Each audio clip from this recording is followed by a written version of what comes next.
வாங்க இன்னைக்கு நம்ம கோமதி மசாலா கடையில் என்ன சிறப்பு அப்படின்னா முறுக்கு,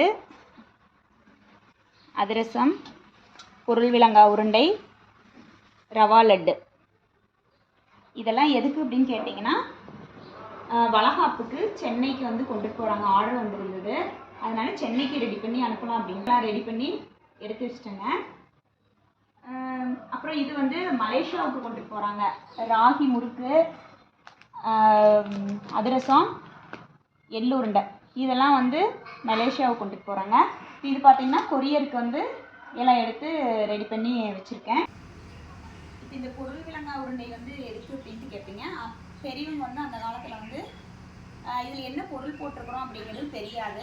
ரவா லட்டுனா ரவை போட்டிருப்போம், அதிரசம்னா அரிசி, முறுக்குன்னா அரிசியில் பண்ணுவோம், ராகியில் பண்ணுவோம். ஆனால் இதில் வந்து என்ன போட்டிருக்கிறோம், பொருள் போட்டிருக்கிறோம் அப்படிங்கிறது கண்டுபிடிக்க முடியாது.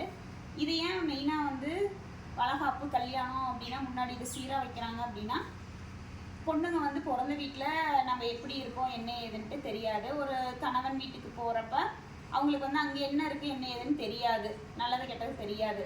அதனால இந்த பொருள் விளங்காய் உருண்டையை கொடுத்து பொருள் விளங்காமல் அங்கே போய் எல்லாம் நம்ம நல்லது கெட்டது தெரிஞ்சுக்கிட்டு, அப்புறம் இந்த அதிரசம் எதுக்கு அப்படின்னா அதிரசமாக திரும்பி அம்மா வீட்டுக்கு வரப்போ நல்ல முறையில் எல்லாமே தெரிஞ்சு நல்லது கெட்டது தெரிஞ்சு வருவாங்க. அதனால தான் இந்த அதிரசத்தையும் மெயினாக கொடுப்பாங்க.